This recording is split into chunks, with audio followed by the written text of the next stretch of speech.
ओमज्ञानतिमिरान्धस्य ज्ञानाञ्जनशलाकया चक्षुरुन्मीलितं येन तस्मै श्रीगुरवे नमः।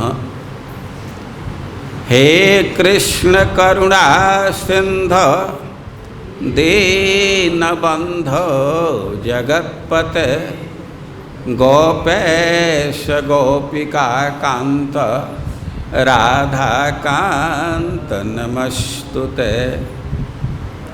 जयतां सुरतोर्पङ्गोर् मम मन्दमतिर्गति मत्सर्वस्वपदाम्भोज राधामदनमोहनौ।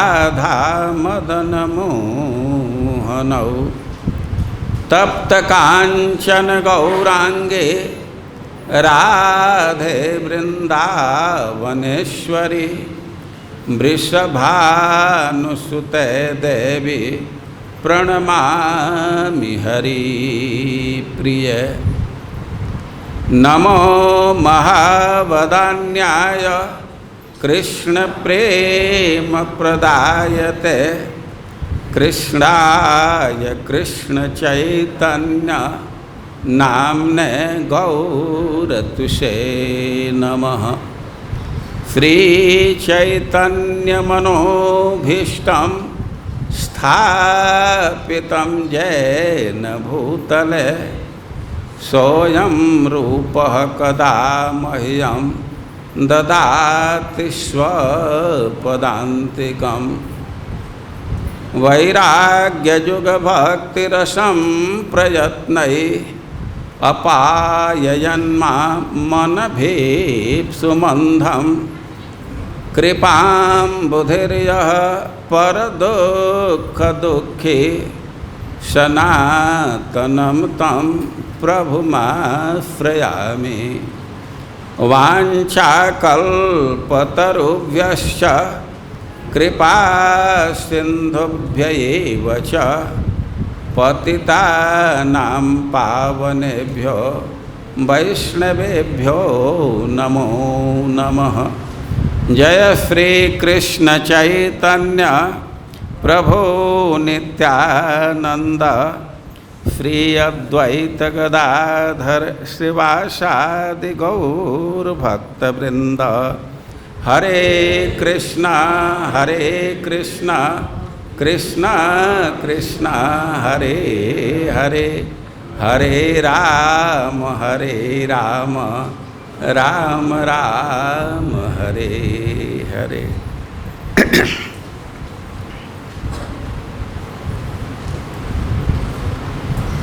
यहाँ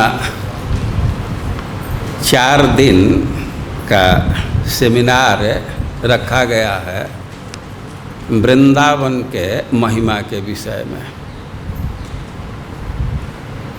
इसका डेट बहुत पहले था लेकिन 2 बार किसी कारण से नहीं हो पाया, तो अभी सुयोग मिला है।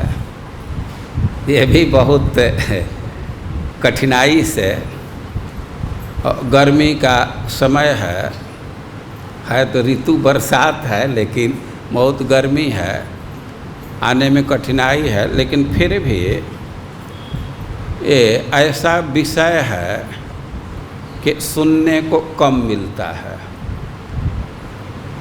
और समय बिल्कुल बंधा हुआ है। 4 बजे प्रारंभ होगा और 5:15 तक समाप्त हम लोग कर देंगे, क्योंकि 5:30 से फिर प्रभुपाद जी कथामृत का आयोजन है। थोड़ा सा गैप चाहिए, तो मैं यही प्रयास करूँगा और आप लोगों से भी मैं आग्रह करूँगा कि यदि इस विषय में रुचि है तो योजना करके बिल्कुल समय से उपस्थित हो जाना चाहिए।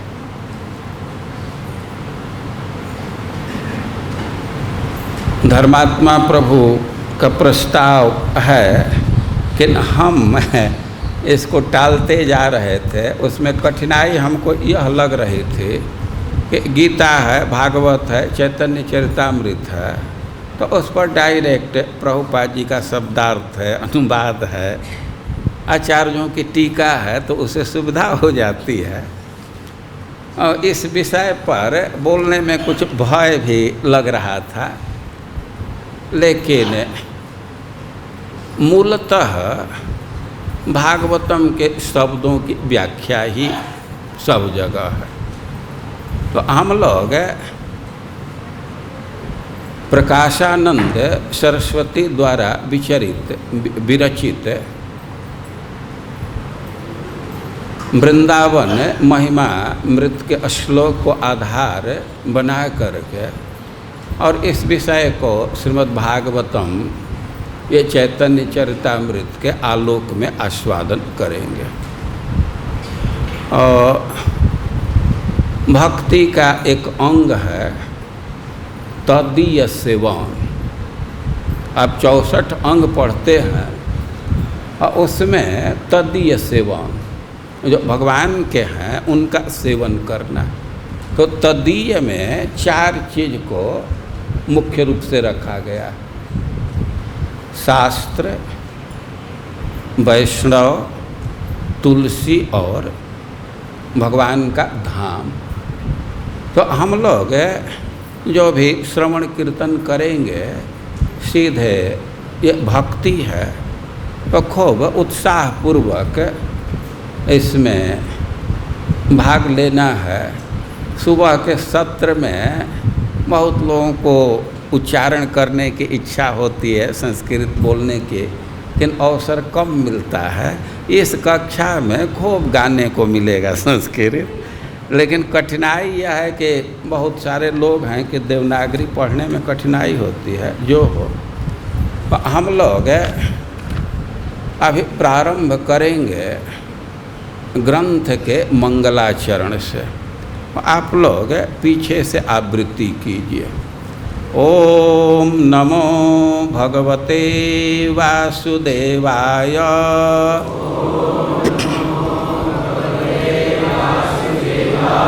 ओम नमो भगवते वासुदेवाय।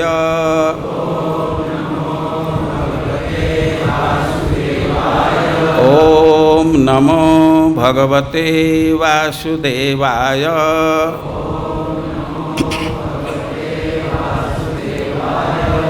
श्री राधा मुरली मनोहर पदाम्भोजम सदा भावयन् श्री चैतन्य महाप्रभो पदरजः स्वात्मानम् एव अर्पयान् श्रीमद्भागवतोत्तमान्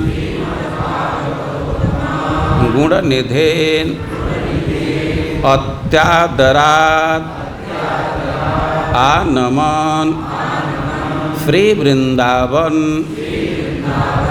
दिव्य वैभवम् अहं स्तोतुं मुदा प्रारभे। श्री राधा मुरली मनोहर पदाम्भोजं सदा भावयन्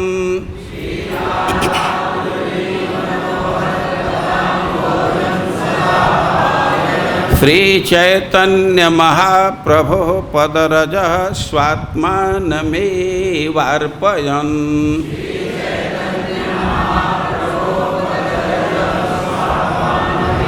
श्रीमद्भागवतोत्तमान् गुणनिधे नत्यादरादानमन्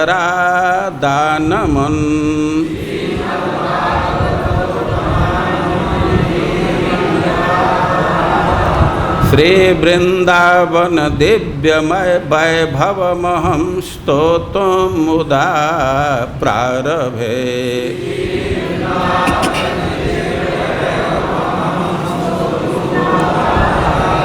श्री राधा मुरली मनोहर पदाम्भोजं सदा भावयन्।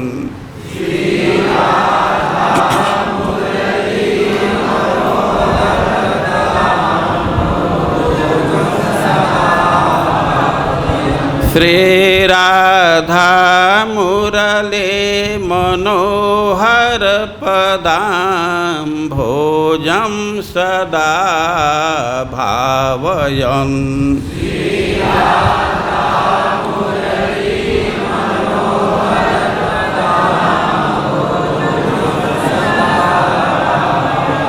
श्री चैतन्य महाप्रभुः पदरजः स्वात्मानमेवार्पयन्।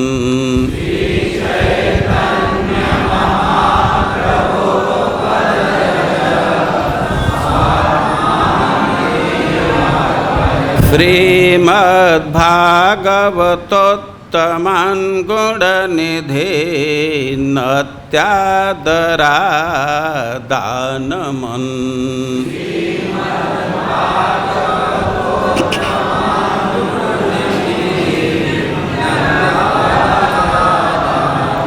श्री वृंदावन दिव्य वैभवमहं स्तोतुं मुदा प्रारभे।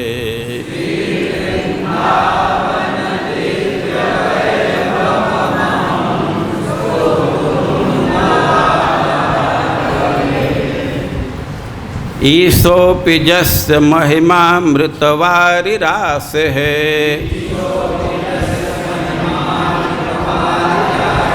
पारं प्रयातुमनलं बत तत्र केन्ये।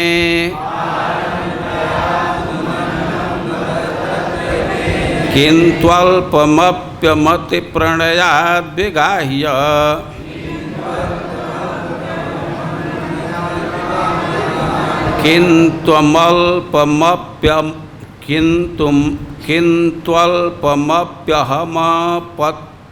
अहमतिप्रणयाद्विगाह्य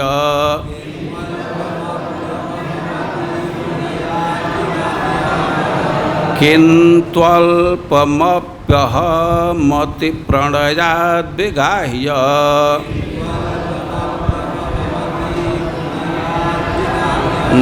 श्याम धन्य धन्य इति मे समुपक्रमोऽयम्।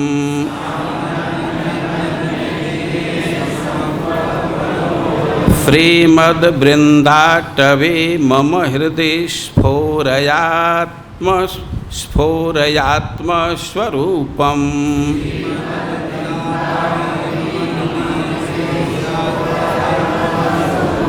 अत्याश्चर्यं प्रकृतिपरमानन्दविद्यारहस्यम्।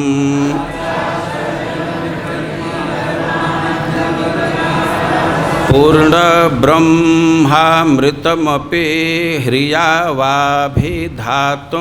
न नेति।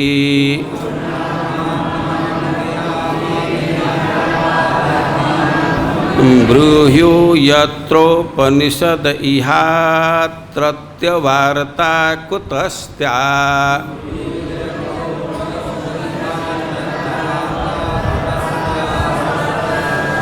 प्रेमोत्केन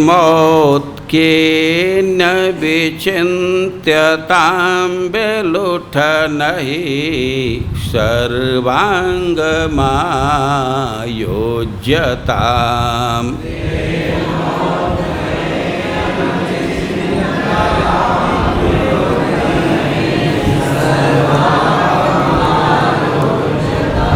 प्रेमोत्केन विचिन्त्यतां विलुठनहि सर्वाङ्गमायोज्यताम्।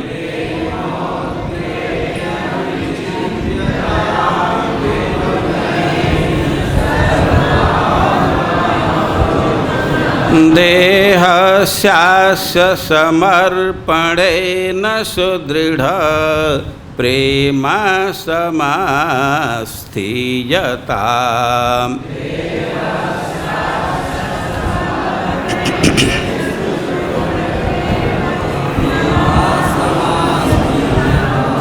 देहस्यास्य समर्पणेन सुदृढ प्रेम समास्थीयताम्।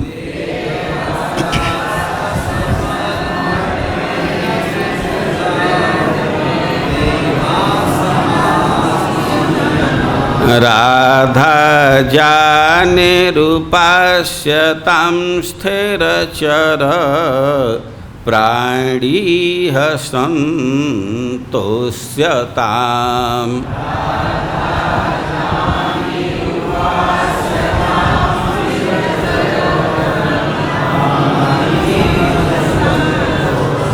श्री वृन्दावनमेव सर्वपरमं सर्वात्मना श्रीयताम्।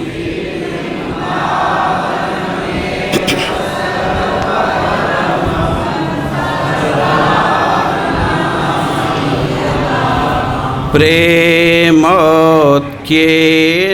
विचिन्त्यतां विलुठनहि सर्वाङ्गमायोज्यता।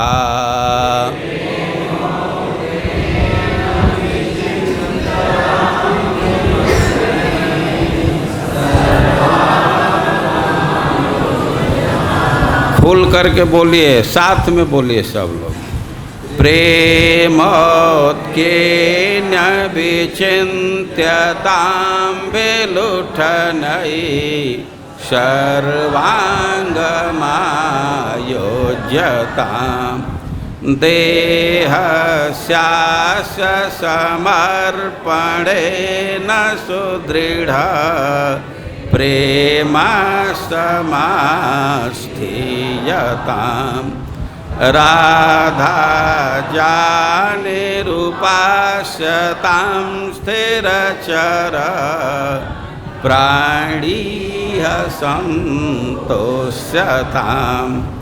श्रीवृन्दावनमेव सर्वपरमं सर्वात्मना श्रीया। हम लोगों को इसी श्लोक का अर्थ आज समझना है। एक श्लोक की व्याख्या चलेगी, लेकिन इस श्लोक को थोड़ा और आनंद से, थोड़ा और अधिक समय लगा करके बोलिए। अभी 40 सेकेंड लगा रहे हैं तो थोड़ा बढ़ा दीजिए कि 50 सेकेंड इसी में खर्चा हो जाए। प्रेमोत्क्येन विचिन्त्यतां विलुठनहि सर्वाङ्गमायोज्यताम्। देहस्यास्य समर्पणेन सुदृढ प्रेम समास्थीयताम्।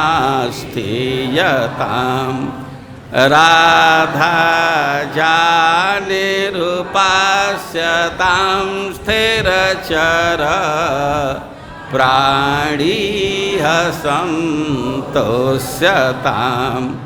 श्रीवृन्दावनमेव सर्वपरमं सर्वात्मना श्रीया। एक बार फिर से। प्रेमोत्क्येन विचिन्त्यतां विलुठनहि सर्वाङ्गमायोज्यताम्।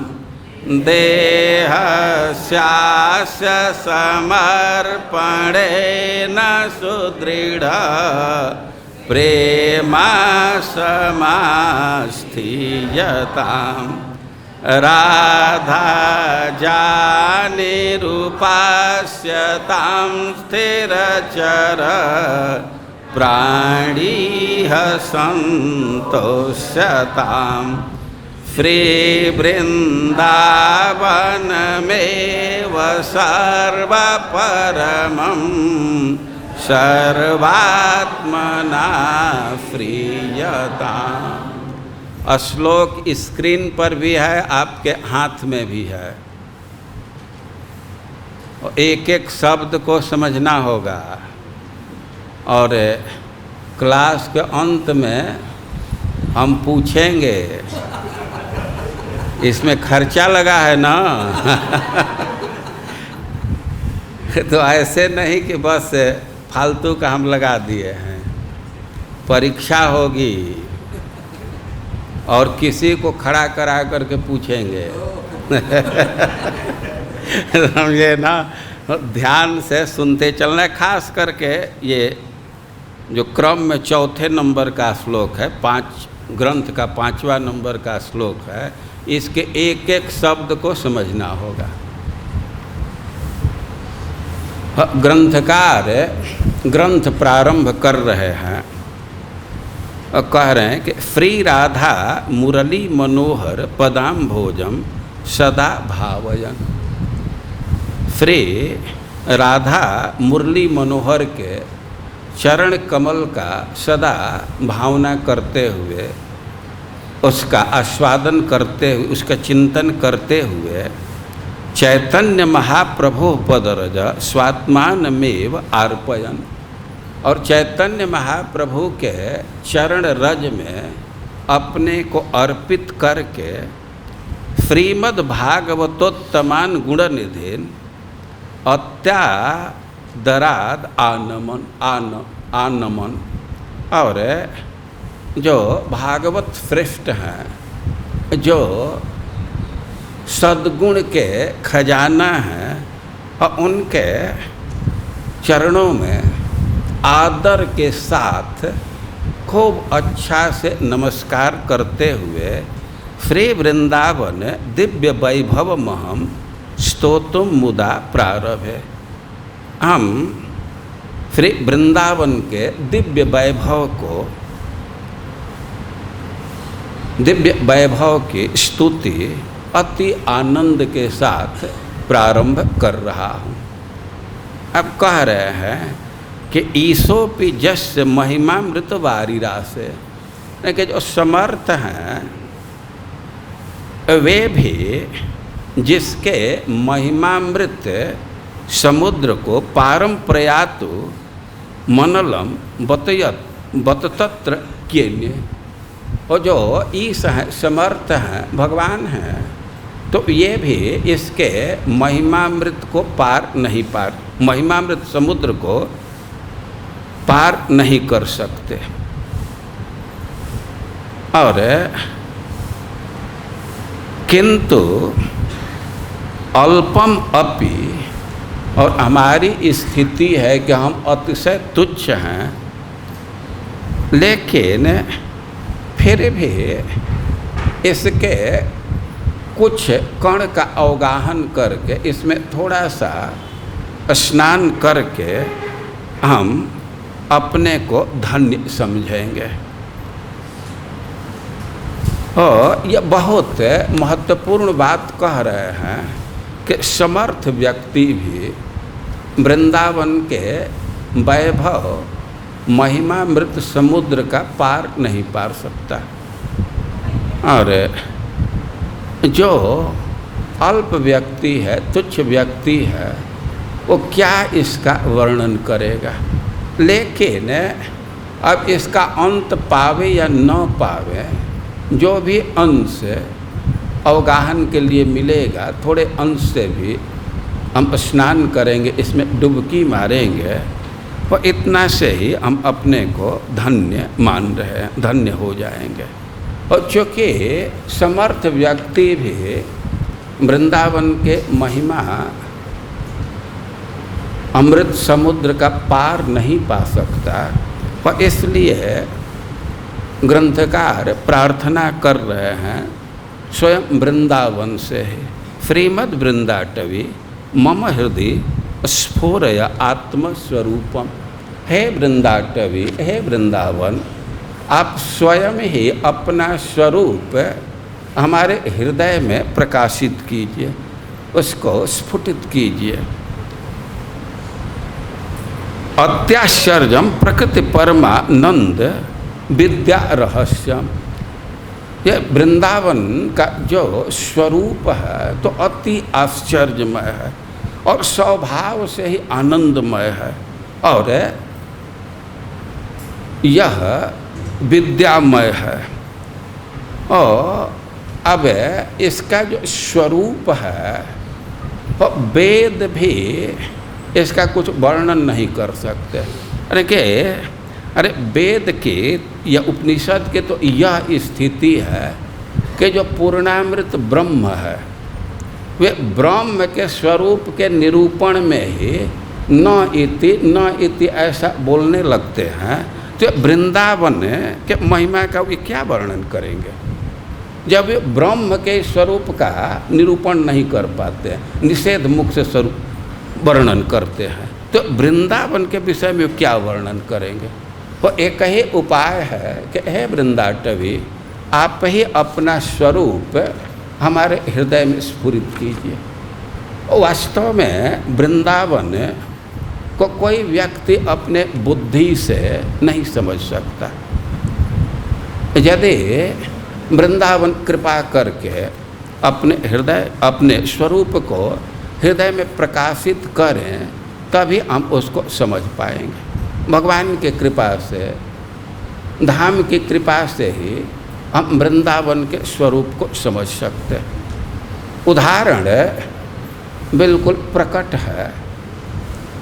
आप ब्रह्मा जी की घटना जानते हैं। ब्रह्मा जी एक बार अपने धाम से वृंदावन में आए।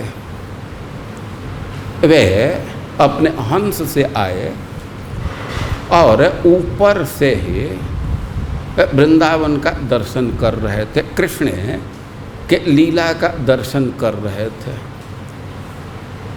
और भगवान उस समय ग्वाल बालों के साथ बैठ करके वो भोजन कर रहे थे।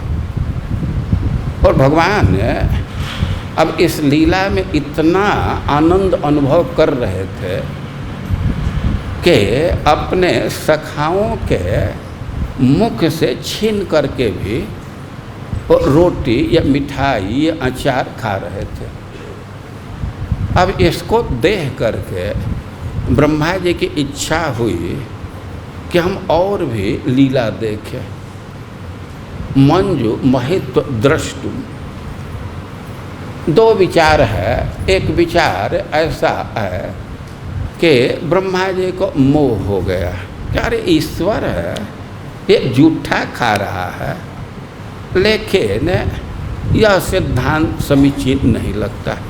ब्रह्मा जी बहुत आनंद अनुभव कर रहे थे और इसी ढंग के और भी मनोहर लीला देखना चाहते थे। ब्रह्मा जी की इच्छा ठीक थी, वह श्लाघ्य इच्छा, भगवान के लीला के दर्शन करने की इच्छा जग रही है, बहुत अच्छी बात। लेकिन ब्रह्मा जी लीला को देखने के लिए जो उपाय किए वह ठीक नहीं।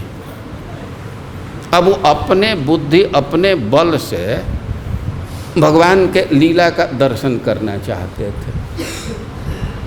वे बछड़ों को चुरा लिए। अब कथा कहने में तो बहुत समय चला जाएगा। और भगवान बछड़ों को खोजने के लिए गए। क्या भगवान की स्थिति है, भगवान अभी भोजन करने के लिए दही और भात हाथ पर लिए थे, अचार इधर उंगली में ही खूंस लिए थे। वे भोजन करना चाहते थे और तब तक बछड़े गायब। और अब बछड़े गायब, वो परिवार के लोगों से बहुत भय है। बछड़ा नहीं मिलेंगे और लौट करके जाएंगे तो घर वाले डांटेंगे ना कि तुम लोग क्या कर रहे थे। और यदि छानबीन हो तो यही तथ्य आएगा कि खेल में लगे हुए थे। अरे कोई अर्जेंट कारण होता तो गलती माफ भी हो सकती है, तो डांट पड़ेगी। अब तो सब बच्चे उदास हो गए, लेकिन भगवान कहे कि तुम लोग चिंता मत करो, हम बछड़ों को खोज करके लाते हैं। और भगवान सामने का भोजन है और खाने का अवकाश नहीं दिए ब्रह्मा जी। थोड़े छोटा सा बच्चा खाना चाहता है और बछड़ा चुरा लिए। भगवान को तो अपने सखाओं से प्रेम है और परिवार से डांट न मिले, अब बछड़ों को खोजने लगे। देखिए क्या भगवान का स्वरूप यहाँ प्रस्तुत हो रहा है, वही भगवान गीता में क्लेम कर रहे हैं। वेदा हम समतीतानि वर्तमानानि च अर्जुन। देखिए जो भी भूत है सब मैं जानता, वर्तमान भी जानता, भविष्य भी जानता, सब जानते हैं, लेकिन बछड़ा कहाँ है इसको नहीं जान पाए। सब बुद्धि लगाए और निराश होकर के लौट आए। अब निराश होकर के लौटे तो एक नई विपत्ति, ये सखा लोग भी नहीं थे। वो बछड़े तो गए ही, अब सखा भी नहीं थे। लेकिन भगवान समझ गए कि अब यह करतूत तो हमारे बेटा का ही है। हम बेटा के मन में यही है तो उसको क्या निषेध करें। अच्छा चलो ठीक है, उसको मना नहीं किया। तो ब्रह्मा जी को यह रूप बहुत अच्छा लग रहा था। बाद में स्तुति किए हैं तो यही रूप उनके हृदय में छाया हुआ। और ब्रह्मा जी बछड़ों को चुराए, उनको सुला दिए, ग्वालों को सुला दिए और देखना चाहते थे कि अब भगवान क्या कर रहे हैं। और भगवान भी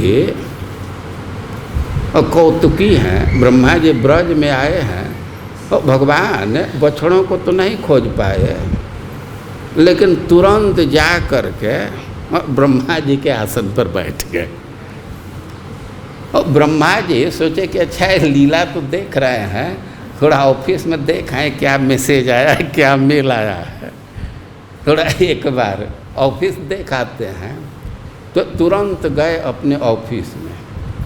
अब ऑफिस में जा रहे थे तो जो सिक्योरिटी वाले थे कहे कि ना ना ना इधर नहीं, इधर नहीं, हाकिम का ऑर्डर है, साहब कहें कि किसी को मत आने देना। अब तो ब्रह्मा जी क्या, अब बहुत भारी कौतुक कि ये क्या हो गया। अब जिसका ऑफिस है उसी को रोक और कहे अरे मैं ब्रह्मा हूँ, कि कोई हो। और हम लोगों के स्वामी का आदेश है कि किसी को मत आने दो। अरे कह रहे हमारा ही ऑफिस है, हम ब्रह्मा हैं। अरे कि अरे बहुत आप जैसे ब्रह्मा खोज घूम रहे हैं। समय तो जो चोर हैं तो वे भी पुलिस लिख लेते हैं। यही एक बार की घटना है, कुछ साल पहले की। प्रेसिडेंट ऑफिस से क्या क्या सामान लेकर के एक व्यक्ति जा रहा था, तो तब तक कोई जान गया, उसको पकड़े, पुलिस आई तो बाइक यहाँ उसका खड़ा था और उस बाइक पर, मोटरसाइकिल पर लिखा था पुलिस। और ब्रह्मा जी के सेक्रेटरी बहुत फर्जी ब्रह्मा घूम रहे हैं। वे कहे कि नहीं नहीं देखो हम ब्रह्मा है, मत जाने देना, कौन तुम्हारा स्वामी, थोड़ा झांकने दो, एक बार झांक करके देख ले। और ब्रह्मा जी देखे तो वहाँ वास्तव में एकदम एक ब्रह्मा बैठे हुए हैं। अब तो वे चिंता में पड़े कि ये क्या हुआ। तो अब वहाँ से वे लौट करके ब्रज में आए और भगवान इधर जितने ग्वाल बाल थे, जितने बछड़े थे, सबके रूप में खुद वही हो गए थे। और बछड़ों का जो रंग था, जैसा रूप था, या ग्वाल वालों का जो रंग था, जैसा कपड़ा पहने थे, सब। अब तो ब्रह्मा जी फिर बड़ा फेरे में पड़े कि ये मैं क्या देख रहा हूँ। वो जो सुलाया था वे जग करके आ गए क्या, ये कहाँ से, फिर उधर गए। ये बहुत चिंता में ब्रह्मा जी पड़े कि क्या हो रहा है। और इसके बाद ब्रह्मा जी देखे कि सब जगह तो भगवान विष्णु व्याप्त हैं। सब जगह जिधर दृष्टि डालते थे तो उधर चतुर्भुज रूप में भगवान विष्णु ही दिखते थे। और इसके बाद भगवान इस दृष्टि को, इस दृश्य को हटा लिए। अब यह स्थिति हो गई कि ब्रह्मा जी को कुछ नहीं दिख रहा था, एकदम कहीं कुछ नहीं दिख रहा था। इसके बाद भगवान इस स्थिति में माया जवनिका चच्छाद, वे अपने माया के पर्दा को हटा दिए। जब माया के पर्दा को हटाए तब ब्रह्मा जी चारों तरफ देखने लगे, तो भगवान को देखे और इसके साथ वृंदावन का भी वे दर्शन किए। तो भगवान जब माया का पर्दा हटाए तब उनको वृंदावन का दर्शन हुआ। तो कैसे वृंदावन को देख रहे हैं, आपके पन्ना में नीचे में है, सपदि एव अभितः पश्यन् दिशो अपश्यत् पुरस्थितम्। अब ब्रह्मा जी जिधर मुख कर रहे थे उधर ही भगवान को देख रहे थे। और वृंदावनम जनाजीव्यम द्रुमाकिरणम समाप्रियम, और वृंदावन का दर्शन किए। तो ब्रह्मा जी भगवान के कृपा से वृंदावन का दर्शन कर रहे हैं, तो देख रहे हैं कि जनाजीव्य द्रुमाकिरणम, वृंदावन का दर्शन कर रहे हैं। तो एक चीज़ देख रहे हैं, ये वृंदावन द्रुमा आकीर्णम, यह द्रुम आकीर्णम, ये वृक्षों से व्याप्त है। और वृक्षों की एक विशेषता दे रहे सुखदेव गोस्वामी, जनाजीव्यम, ये जो वृक्ष हैं तो मनुष्य के लिए आजीविका है, वही जीवन के साधन है। सब में प्रकृति की ऐसी रचना है कि मनुष्य के लिए दो चीज़ बहुत उपादेय है, वृक्ष और पशु। और ये प्रकृति का ऐसा साइकिल है कि मनुष्य के लिए जो चीज़ हेय है, खाद्य पदार्थ में जो हेय अंश है, और उसी से पोषण पशु का हो जाता है। जैसे आप गेहूं को लीजिए तो अन्न, गेहूं में जो अन्न है तो उसको तो मनुष्य खाता है, और जो उसका डंठल है, हेय अंश है ना, उससे पशु का पोषण हो जाता है। धान है तो चावल अंश तो मनुष्य खाता है, लेकिन जो उसका डंठल है तो उससे पशु का पोषण हो जाता है। और जो पशु का हेय अंश है, गोबर है, मूत्र है, तो उससे वृक्ष का पोषण हो जाता है या फसल का पोषण हो जाता है।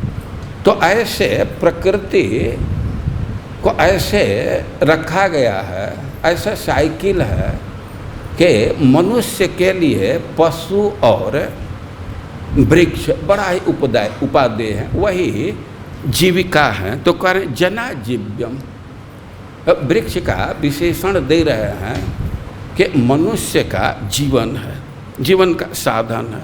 तो ब्रह्मा जी वृंदावन का दर्शन कर रहे हैं, और वृंदावन वृक्षों से भरा हुआ है और समाप्रियम, और वृंदावन बहुत प्रिय है। जनाजीव्यम, इस पर थोड़ा विचार कीजिए।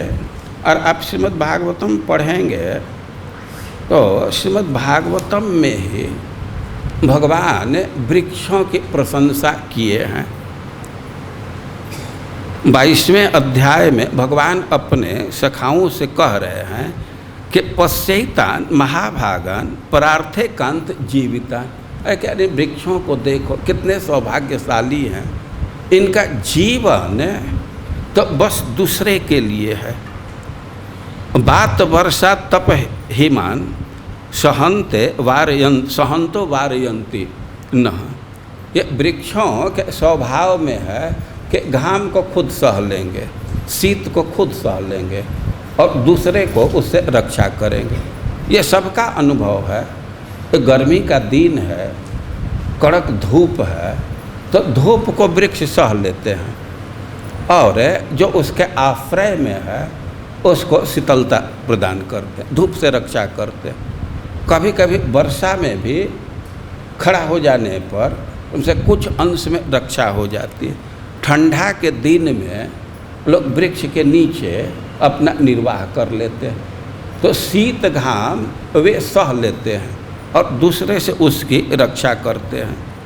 और कह रहे हैं कि अहो ऐसा बरम जन्म सर्व प्राणी उपजीवनम पत्र पुष्प फलच्छाया मूल बलकल दारू भी। कह रहे हैं कि इनका जन्म कितना श्रेष्ठ है।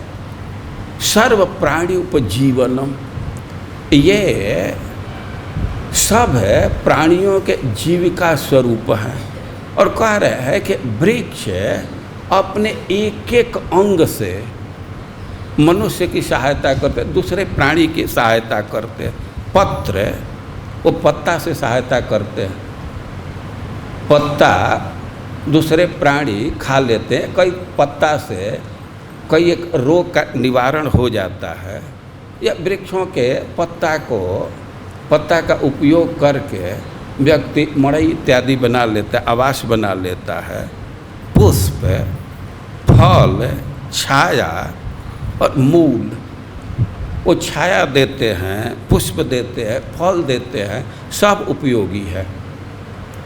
और उनका जड़ भी उपयोगी है। बलकल, उनका जो छिलका है, छाल है, तो वह भी कई एक औषधि के काम में आता है, कितने रोग ठीक हो जाते हैं। और दारू भी, वो सूख गया जो लकड़ी है, छिलका के छाल के नीचे का अंश है, वह भी उपयोगी है आवास बनाने में, ये जलावन के काम में। गंध निर्यास भस्मास्थि तुक में कामान वितनुवते, एक एक अंग से, अपने गंध से, लाशा से या राख से, या कोयला, वृक्ष का जो सार अंश है वो जल जाता है तो कोयला बचता है, तो दूसरे को सहायता करते हैं। तो कह रहे हैं कि एतावन जन्म साफल्यम देहिनाम यद्देषु प्राणेरर्थे धिया वाचा श्रेय एव आचरित सदा। अब भगवान कह रहे हैं कि वास्तव में जीवन की तो यही सफलता है कि व्यक्ति दूसरे की सहायता करे, अपने बुद्धि से, वचन से या इंद्रियों से, शरीर से दूसरे की सहायता करे।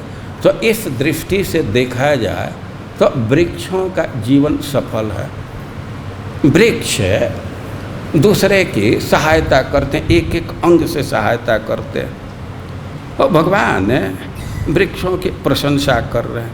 यहाँ सुखदेव गोस्वामी कह रहे हैं कि जना जीव्यम, जो जीविका के साधन है वृक्ष, और उससे वृंदावन भरा हुआ था।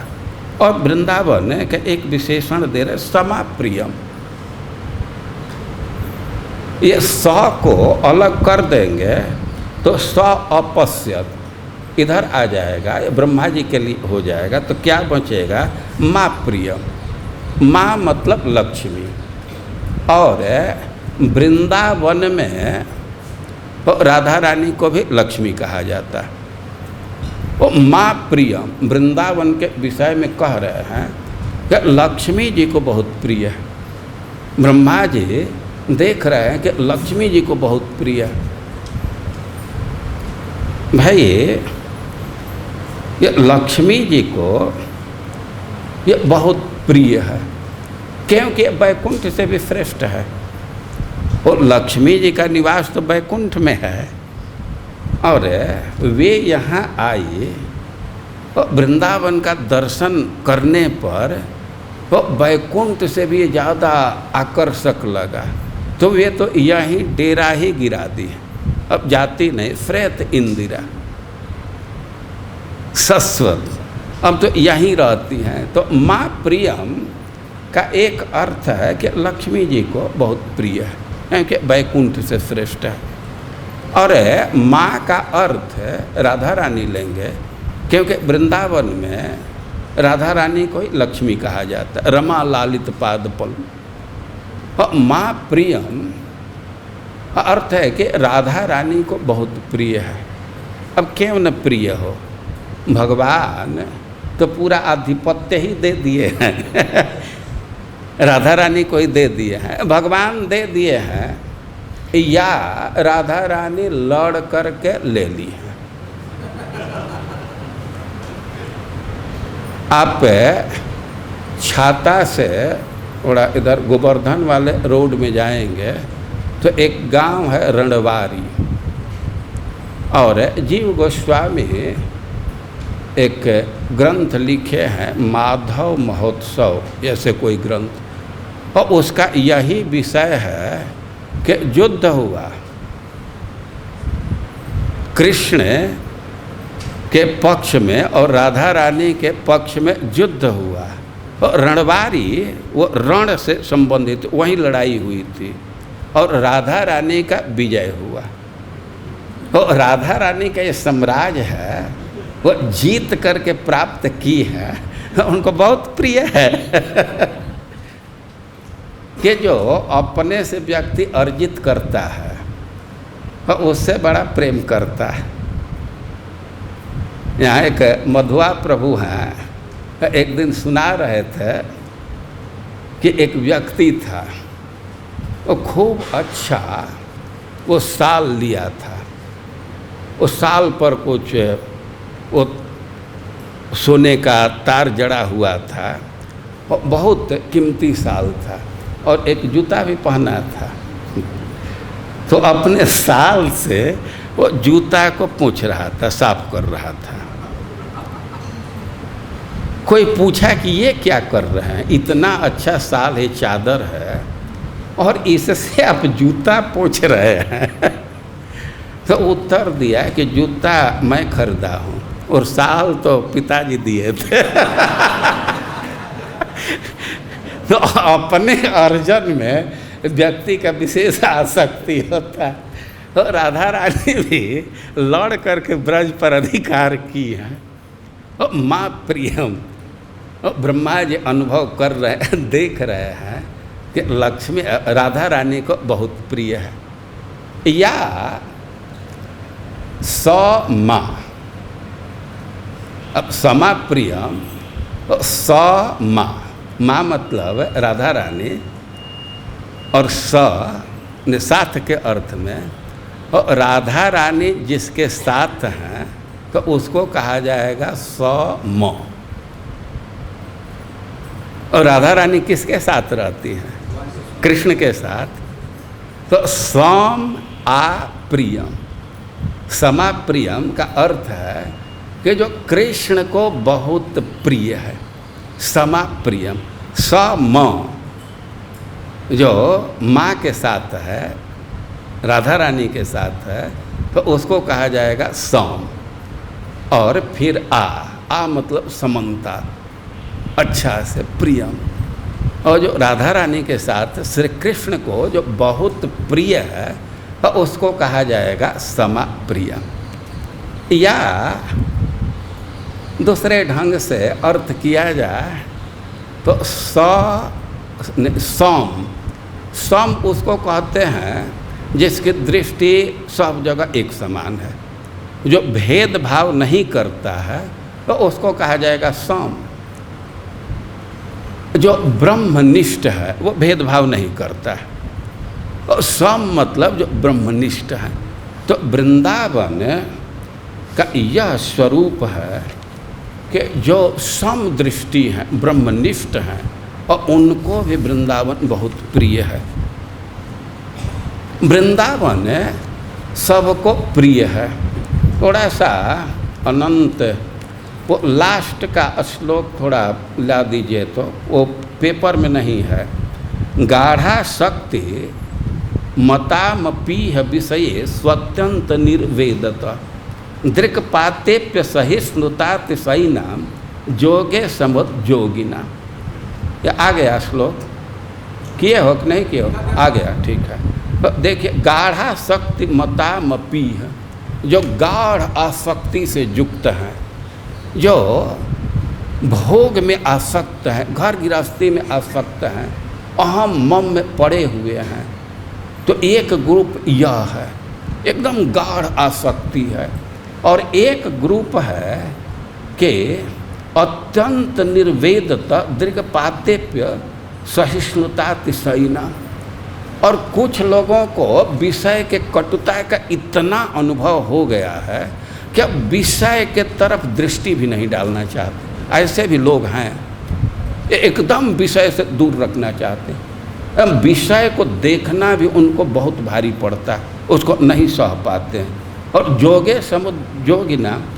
और कुछ लोग हैं कि जोग में उद्यम कर रहे हैं, जोग में लगे हुए हैं, ब्रह्मानंद रसैक लीन मनसाम। और कुछ लोग हैं कि ब्रह्म के चिंतन में लीन हैं। और एक ग्रुप है कि गोविंद पादाम्बुज द्वंद्वाविष्ट दिया। कुछ लोग हैं कि केवल भगवान के चरणों के चिंतन का ही आवेश है, उनके मन में अब भगवान के चरण के चिंतन के अतिरिक्त कुछ आ ही नहीं रहा।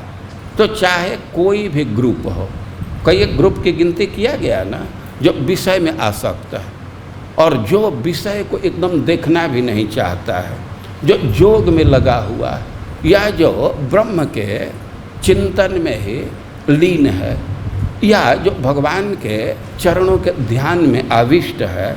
तो कोई भी ग्रुप हो, मोहन विदम वृंदावनम स्वैरगुण है। वृंदावन का ऐसा गुण है कि सबके लिए आकर्षक है। कोई भी ग्रुप हो तो समाप्रियम, जो सम दृष्टि वाले हैं, और उनको भी बहुत प्रिय है वृंदावन, ये एक अर्थ है। या समाप्रियम का एक अर्थ है कि संततानी, जो निरंतर और आसमंतात। वृंदावन में ब्रह्मा जी अनुभव कर रहे हैं कि यहाँ का कोई भी प्राणी, कोई भी वस्तु का ऐसा स्वरूप है कि नित्य निरंतर और सब प्रकार से अति प्रिय है। और इस दृष्टि से कह रहे हैं समाप्रियम। सम अप्रियम, सम मतलब सदैव सतत, और आ मतलब सब प्रकार से। तो वृंदावन का यह स्वरूप है कि यहाँ के एक एक प्राणी एक दूसरे से प्रेम करते हैं। और इस बात को ब्रह्मा जी देख रहे हैं, कह रहे हैं, सुखदेव गोस्वामी वर्णन कर रहे हैं कि यत्र नैसर्ग दुर्वैरा सहासन नृमृगादय। ब्रह्मा जी दर्शन कर रहे हैं कि वृंदावन में जो निसर्ग से ही बैर रखने वाले, इस प्रकृति में ऐसी ऐसी रचना है कि स्वाभाविक रूप से एक दूसरे से बैर है। जैसे चूहा है तो उसे स्वाभाविक रूप से बिल्ली बैर करती है, और मृग है और उसके प्रति बाघ का स्वाभाविक बैर है, उसको खा जाता है। लेकिन ब्रह्मा जी देख रहे हैं कि यत्र नैसर्ग दुर्वैरा सहासन मृगादय। दुर्वैरा, उनके स्वभाव में बैर है, उस बैर का त्याग करना बहुत कठिन है। लेकिन सहासन, वे एक साथ हैं। मित्राणि इव, जिनमें निसर्ग से बैर है, तो वे वृंदावन में एकदम मित्र जैसा रहे हैं। और अजितावास दुत रुत तर्स कादिकम, ये भगवान का धाम है और इसलिए यहाँ से क्रोध या भूख प्यास बहुत दूर है। ब्रह्मा जी स्पष्ट देख रहे हैं। तो यह वृंदावन का स्वरूप है। यह कोई कल्पित बात नहीं है। इसी से कहा गया है कि वृंदावन का स्वरूप आश्चर्यमय है। यह बिल्कुल स्वाभाविक है क्योंकि यह भगवान का निवास है। हम लोग प्रकट लीला में देखते हैं कि भगवान के तरफ दृष्टि है, भगवान केंद्र में है, तो व्यक्ति वैद भूल जाता है। अब चैतन्य चरितामृत पढ़ते हैं तो भगवान झारखंड से आ रहे थे, कीर्तन कर रहे थे, और भगवान के कीर्तन को सुन करके मृग पीछे से चलने लगे। और भगवान के ध्वनि को सुन करके मृग आकर्षित हैं, वो चैतन्य महाप्रभु के साथ चल रहे हैं। और तब तक चैतन्य महाप्रभु आगे बढ़े और कह रहे हैं कि हेन काले व्याघ्र तथा आइल 5-7। वे 5-7 बाघ भी आ गए। एक साइड में मृग चल रहे हैं चैतन्य महाप्रभु के साथ और दूसरे साइड में बाघ आ गए। व्याघ मृग मिली चले महाप्रभु साथ। लेकिन चैतन्य महाप्रभु का प्रभाव है कि बाघ और मृग एक साथ चल रहे हैं। ये कोई आश्चर्य नहीं है। ये भगवान का ऐसा गुण है कि भगवान यदि केंद्र में ध्यान भगवान के तरफ है तो आदमी बैर भूल जाता है। श्रील प्रभुपाद जी कई एक बार कहा करते थे कि जिस कार्य को संयुक्त राष्ट्र संघ नहीं कर पाया उस कार्य को कृष्ण भावनामृत संघ कर देगा, क्योंकि सिद्धांत पर आधारित है। इसके केंद्र में भगवान है। सब लोग इस आंदोलन को स्वीकार कर लेंगे तो उनके जीवन के केंद्र में कृष्ण हो जाएंगे, तो आपस का बैर सब भूल जाएगा। अभी तो ये गुट है वो गुट है, लेकिन भगवान केंद्र में आ जाए तो सब भूल जाता है। अब भगवान राम की लीला पढ़ते हैं और भगवान बंदरों के सहयोग से सेतु बंधन किए, बहुत बड़ा कार्य किए, समुद्र पर पुल बांध दिए। आप लोग देख रहे हैं कि नदी पर पुल बांधने में सरकार की शक्ति लगती है और फिर भी कई एक साल लग जाता है।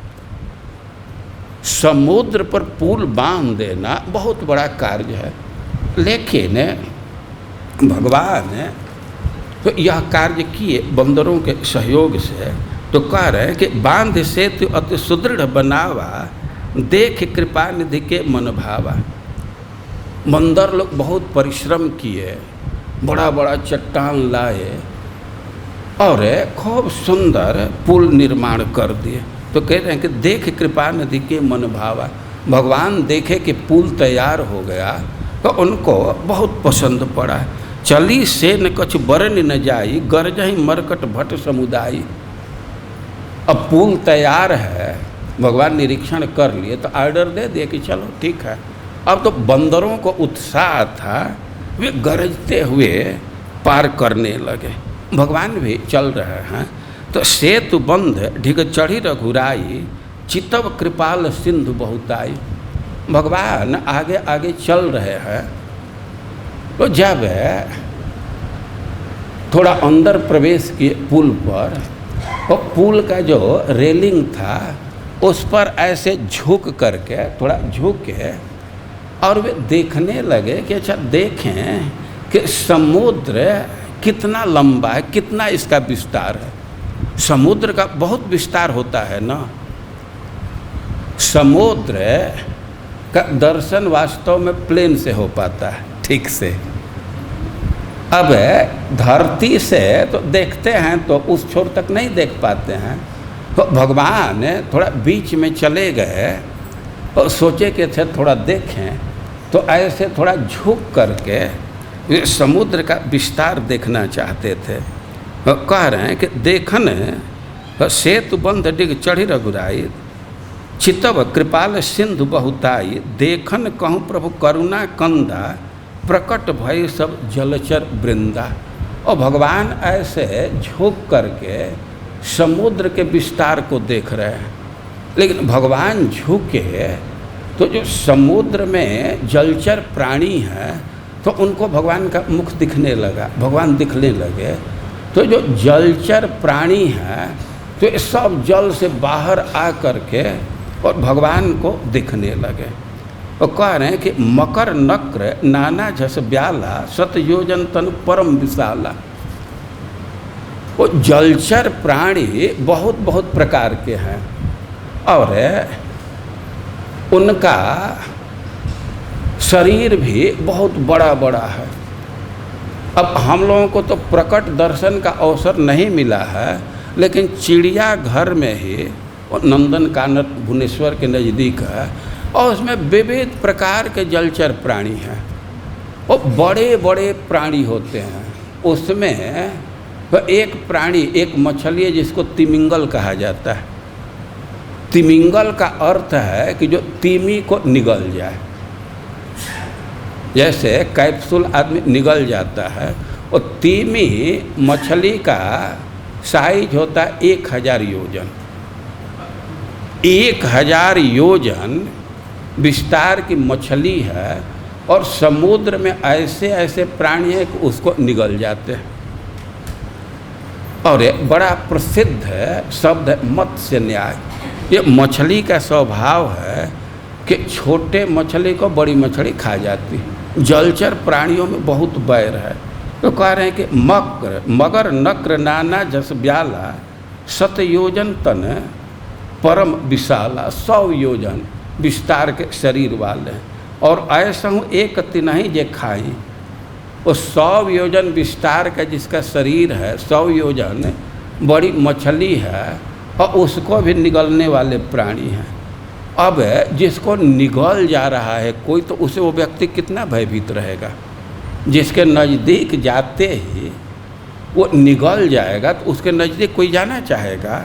लेकिन कह रहे कि एकन के डरते पिडराही, साथ आने की बात तो दूर है, उसके गंध से भय लगता है, उसके प्रताप से भयभीत रहते हैं। लेकिन प्रभु ही बिलो कहीं डर ही न टारे। अब स्थिति है कि जब भगवान को देख रहे हैं तो हटाने पर भी नहीं हट रहा है। जो प्रताप से डरते, नाम से डरते हैं, वे सब एक साथ मिल करके भगवान को देख रहे हैं और हटाने पर भी नहीं हटा रहे हैं। ओ मन हर्षित सब भय सुखारे। उनको इतना आनंद आ रहा है कि वे हट नहीं रहे हटाने पर। और तिनके ओट न देखिए बारी, इतना सट करके एक दूसरे से और भगवान के दर्शन में तल्लीन है कि जल नहीं दिख रहा। और वे लोग तो भगवान के मुख के दर्शन में तल्लीन थे और सट सट करके एकदम पूरा पानी को कवर कर लिए। और बंदर तो गरजते तरजते जा रहे थे। अब भी वो चौड़ा पुल था, लेकिन इतनी संख्या थी बंदरों की कि सब नहीं हट रहे थे। तो कुछ तो उस पुल से जा रहे थे और कुछ ये जो जलचर प्राणी हैं जो भगवान को देखने के लिए सटे हुए हैं, तो उन्हीं पर ही फानते हुए वे पार कर गए। देखते हैं ना, ऊपर से फ्लाई ओवर होता है तो नीचे सर्विस रोड, तो कुछ लोग सर्विस रोड से ही चलते हैं। तो हम यह कह रहे हैं कि हम लोग प्रकट लीला में भी ऐसा देखते हैं कि भगवान का ऐसा प्रभाव है कि प्राणी बैर को भूल जाता है। और ब्रह्मा जी अब यहाँ वृंदावन का दर्शन कर रहे हैं तो देख रहे हैं कि भगवान के धाम होने से अब इसका ऐसा प्रभाव है कि यत्र नैसर्ग दुर्वैरा, जिनका बैर त्यागना बहुत कठिन है, और वे लोग भी मित्राणी इव, एकदम मित्र जैसा निवास कर रहे हैं। तो ऐसे ब्रह्मा जी दर्शन कर रहे हैं। तो हम कह रहे थे कि वास्तव में वृंदावन के वास्तविक स्वरूप का दर्शन तो वृंदावन के कृपा से ही होता है। ग्रंथकार वृंदावन से प्रार्थना कर रहे हैं कि जो अति आश्चर्यमय चेतन स्वरूप विद्या स्वरूप वृंदावन है। और हे वृंदावन, आप खुद ही हमारे हृदय में इसको स्फुटित कीजिए, इसको प्रकाशित कीजिए। और इस प्रकार ग्रंथकार वृंदावन से प्रार्थना कर रहे हैं। और जैसा प्रतिज्ञा की गई थी कि जो हम लोगों का मूल श्लोक है, जिसकी व्याख्या सुननी थी, तो अब आज तो उसको प्रारंभ ही नहीं किया जा सकता। अब उस श्लोक को हम लोग कल श्रवण करेंगे। हरे कृष्णा।